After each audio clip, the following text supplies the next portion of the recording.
বিশ্বনাথৰ দক্ষিণ অঞ্চলত মহাবাহু ব্ৰহ্মপুত্ৰৰ খহনীয়াৰ কালৰূপ। বিশ্বনাথ পানপুৰ মথাউৰিলৈ ভাবুকি নমাই আনিছে ব্ৰহ্মপুত্ৰৰ গৰা খহনীয়াই চপৰা চপৰে সহাইছে মাটি।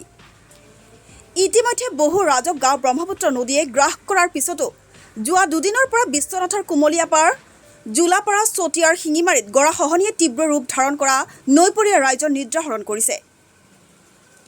স্থানীয় ৰাইজ আৰু আমচুৰ অভিযোগ এতিয়ালৈকে কোনো বিভাগীয় বিষয়া কৰ্মচাৰী কিংবা স্থানীয় জনপ্ৰতিনিধি উপস্থিত হোৱা নাই এই স্থানত।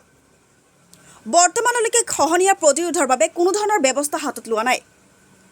এতিয়া প্ৰশ্ন উত্থাপিত হৈছে যে বিভাগীয় বিষয়া কৰ্মচাৰীয়ে খৰালি বতৰত খহনীয়াৰ কোনো ধৰণৰ কাম নকৰাকৈ হাত সাৱটি শুই বহি থাকি সময় পাৰ কৰে আৰু বাৰিষা বতৰ অহাৰ লগে লগে দৌৰা দৌৰিকৈ আহি যেনে তেনে জোৰা ঢাপলি মৰা কাম কৰি দায়িত্ব সামৰি জলসম্পদ বিভাগে এই অঞ্চলৰ গৰাখহনীয়াই সমস্যাৰ স্থায়ী সমাধান নকৰি যেন বিভাগটোৱে গৰাখহনীয়া বছৰে বছৰে ক্ষীৰতী গাইলৈ ৰূপান্তৰিত কৰি আহিছে।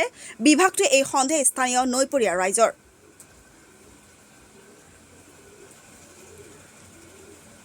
চতিয়াৰ পৰা চাহিদুল ইছলামৰ ৰিপৰ্ট, গুৱাহাটী লাইভ 24। আমচুৰ বিশ্বনাথ জিলা সমিতিৰ তৰফৰ পৰা আৰু লগতে কুমলীয়া আঞ্চলিক সমিতিৰ বিষয়ববীয়াসকলক লগত লৈ আজি আমি বিশ্বনাথ ঘাট পানপুৰ মাথাউৰি যোৱাকালিৰ পৰা যিদৰে গৰাখহনীয়া হৈ আছে তাকে আমি পৰিদৰ্শন কৰিবলৈ আহিছোঁ।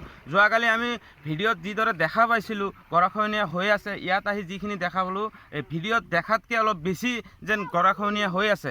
আজি আপোনালোকে চাওক, আমাৰ য'ত গৰাখহনীয়া স্থলীত এতিয়ালৈকে বিভাগীয় কৰ্তৃপক্ষৰ কোনো আমি মানুহ আহি ইয়াত দেখা পোৱা নাই।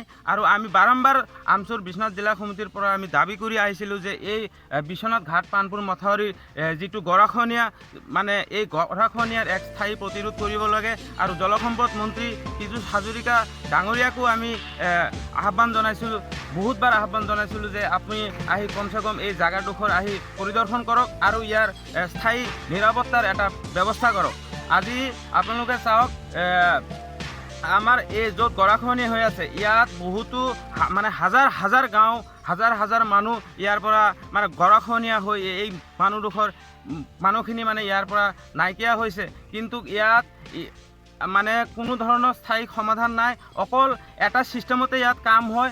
বাৰিষাৰ যিটো সময়ত সেই সময়টোতে মানে কেইটামান বস্তা লৈ আহি বিশ্বনাথ আৰু চতিয়াবাসী ৰাইজক মানে টুপি পিন্ধোৱা যিটো এক ছিষ্টেমত মানে পৰিণত হৈছে, কেইটামান বস্তা আনি কাম কৰিব। কিন্তু যিটো খৰালি টাইমত কোনো ধৰণৰ ইয়াত কাম কৰা আমি দেখা নাপাওঁ। অকল বাৰিষাৰ সময়ত কেইটামান বস্তা লৈ আহি ইয়াত কাম কৰে।